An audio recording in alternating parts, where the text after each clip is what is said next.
Hey guys, it's WYVERN. Welcome back to another video, and today I'm going to be breaking down my new track SELECTA off of my new SELECTA EP. Pull up my SELECTA.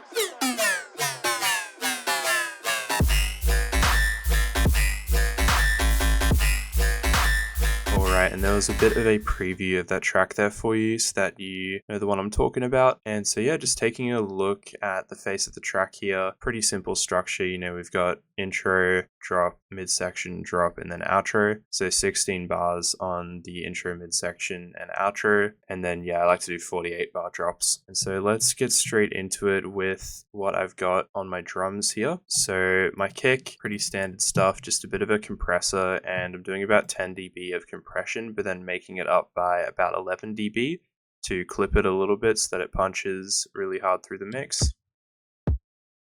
And then just a bit of a boost to the low end as well. This isn't something I typically do now, but this is what I've done on this track. And then yeah, we have the clap here, so similar sort of story here, but I do have a really big boost on this high shelf. And so with this one, this is just adding a bit of brightness to the clap. And then I think I'm doing about 4 dB of compression here, and making it up by 6 dB to have the transient hit through the mix really hard. This ensures that the clap can be, heard and isn't drowned out by the other elements. Also on top of that, I have a high attack on this compressor, and this is just letting the transient come through, and then we're compressing a bit of the body with the release there. And then for the ride cymbal here, this one's really cool because we do have a lot of processing on it. So I'll run through it real quick. That's the normal sound, but what I decided to do was add a ring mod to change the tonality. And then I did a vocoder, and this vocoder trick I learned from Leotrix from one of his videos, so shout out to Ethan there. But yeah, what he taught me was that, you can chuck it on noise mode and then up the release a little bit. And then you can mess with the formant or the depth, and that helps to add, a bit of a tail to it. And then what I like to do is just dial it in at about 50%. That makes it have the original ride tonality come through, but then you also get the tail of the vocoder.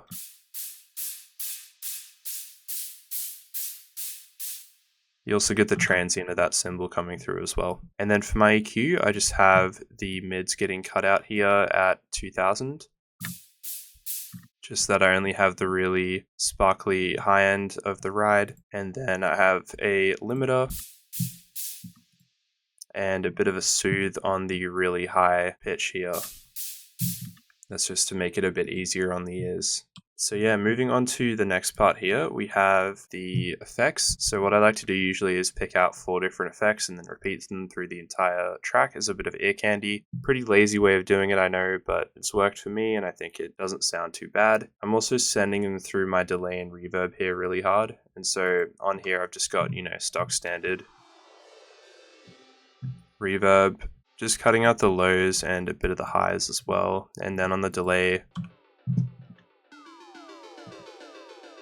just a quarter note ping pong, helps to fill out the mix quite nice. And then yeah, these I just found on Splice. You can get any sort of like SFX or effects samples. They're really easy to find and they can help add a bit of flavor and ear candy to your track. As well as that, we do have, of course, the producer tag. WYVERN the sound, motherfucker.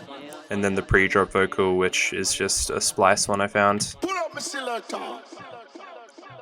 And yeah, we just have that going into a bit of delay and reverb as well. And so for the next part here, we'll go over the melody synth. So this I just wrote in C major and then I transposed it down 2 semitones. This is quite a common technique in most dance music. You write a melody in the main key of the track and then, you just shift it down or up. And, people do that with rave stabs with like chord progressions, and it helps to add this really like intriguing harmony rather than having it all be in the same key. So you can hear particularly with this D sharp in here, it kind of makes it sound a little bit out of key, but it doesn't make it sound bad. It makes it sound more, interesting and more dance music.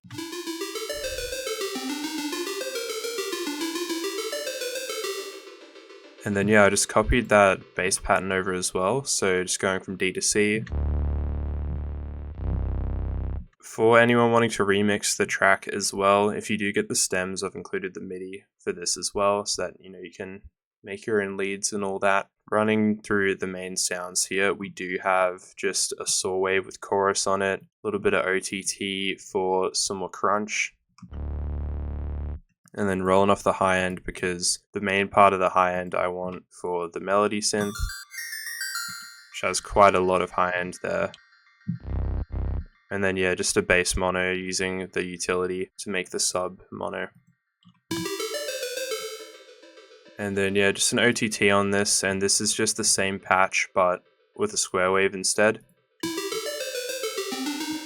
And then I have a soothe here, just taking out some of the mids and high mids that are kind of painful to listen to. Soothe is very good. Pro Q4 kind of does the same thing if you use like the spectral mode as well, but love Soothe, very good plugin. And then yeah, it's just going into a bit of delay and reverb there again.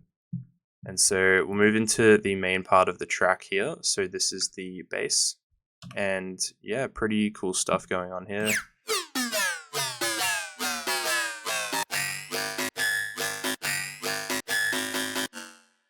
And so yeah, what I did with this track was I utilized the fact that, you know, if you have this on sync and you make the MIDI start halfway through the LFO shape, it'll act more as like a stab. It'll use the last, you know, half of that LFO. What I've done here is, you know, instead of going like this,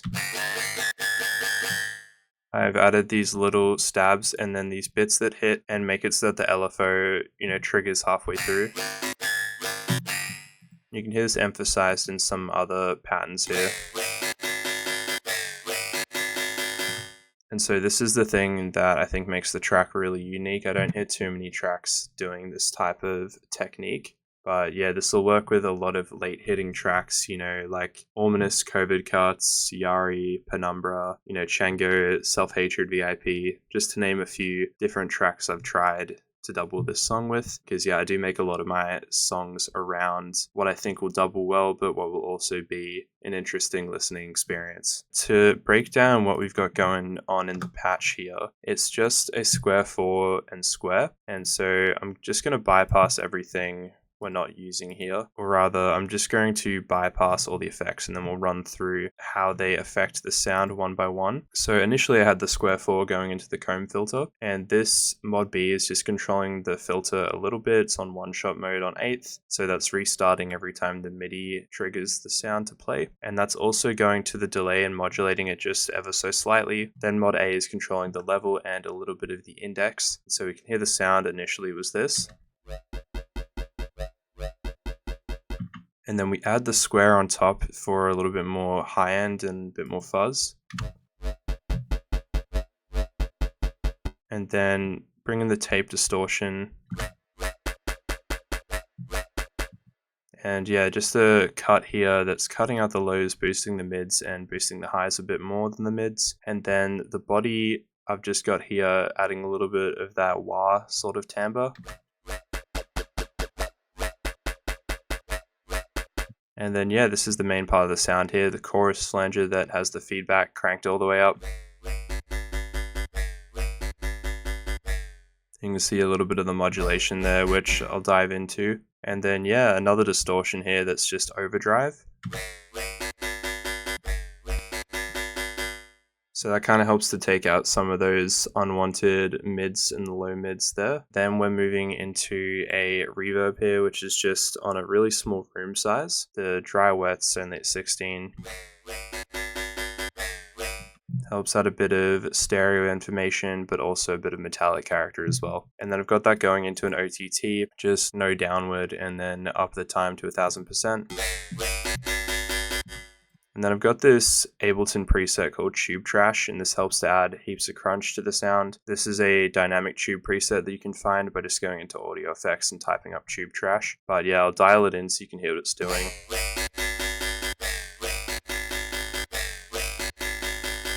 It's kind of like adding a bit of crunch, kind of sounds like a saw wave is being, you know, interlaced with the main sound, which I think is sick. I love using tube distortion in a lot of my tracks. It makes your basses really crunchy. And so what I'm doing here with the G clip is I'm just sending it really hard and soft clipping it.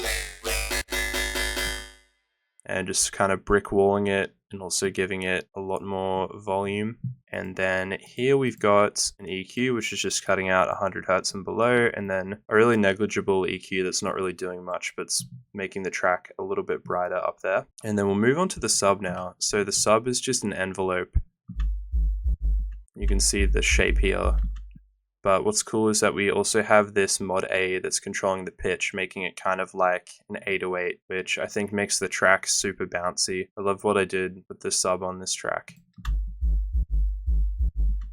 And then yeah, just going into a limiter here, and then got a bit of erosion for some noise and a little bit of saturation. And then just for the sidechain, just using Shaperbox. I love this plugin, it's so easy to use. You just route your kick into the sidechain here, open it up, select audio, and then external sidechain input, and then you kind of just shape it around your kick, and you know, sounds really good. And what I would normally do is I would usually have it on 200 Hz and below here, so that the bass is coming through and it's not getting ducked by the kick. But you can hear the delay automation really obviously if I do it this way. So I think having it, you know, compress the whole signal and cut it out when the kick hits actually works in the track's favor, because it helps to glue the track together. And I think there's definitely times where you should use, you know, an EQ'd sidechain versus just having a normal sidechain that's doing the whole signal. And so moving on to some of the automation here, we do have the index, which is just getting automated every 16 bars for a slight bit of automation to, you know, keep the listener interested. So yeah, we're just doing that with the motion as well. And then the frequency is getting automated every 8 bars. And this also just helps to make the track a little bit more interesting and listenable. So you can see here, it's mostly like a similar automation for both drops. And then mod B to the filter, this is getting automated a little bit, not too much, just 2 different automations on the first and second drop. And then the mod A rate, I'm doing something cool here where, because it's in 8th note time for most of it, I'm actually automating it to triplet here, and this just makes it sound really sick. It acts as like a little fill on the end of the pattern here. Because yeah, the MIDI and the rate kind of don't work together, but it still sounds really cool because it makes it sound really glitchy, I think. And so yeah, moving on to the delay automation, we got the time coming in from all the way down to where it plateaus here, and then we've got some little sweeping sort of automations. And then just flipping it around here as well.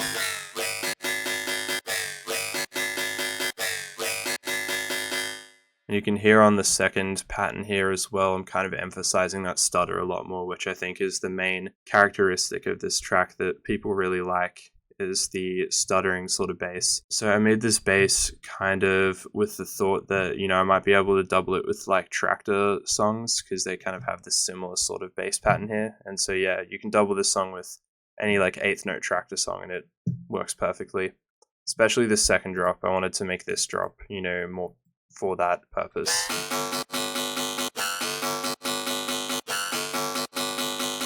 And so yeah, with the time, just the exact same here, except we're dialing the delay in from really high to where it plateaus. So it just winds in a different way. And then yeah, similar thing with the feedback as well. I used to have it be like this, but I kind of wanted the synth to be a bit more ringy as it's coming in. So yeah, I did that automation instead. But yeah, this track's like 1.5 years old, and there's been a few different versions of this. But yeah, this is the final version that I landed on. For the last part of the video here, I guess I'll just go over my master chain. And it's nothing. I don't really do much with my masters. I know that's kind of like caveman, but yeah, I just kind of clip it and I mix with intention so that, you know, my mix doesn't sound bad, but it's still being as loud as it can be into the master, or, you know, 90% as loud as it can be without me using like ozone or something. But yeah, that is SELECTA. And if you guys are interested, I will be putting some links in the description for where you can cop the project and the stems. The stems also do come with the project if you decide to get it to make things easy, and the stems do come with all the MIDI for all the different sections. As well as that, I will be posting some more breakdown videos on my Patreon, so make sure you're following for free so that you don't miss any of those. And I'll be breaking down some older tracks as well as, every track off the new EP as well, because I think all of those tracks have some really cool sound design techniques that I think you guys will want to know about. So yeah, thank you guys for watching this video. Make sure to hit that subscribe button. The socials are in the description. And yeah, thanks for watching, guys. Look forward to doing some more YouTube content soon. Thank you.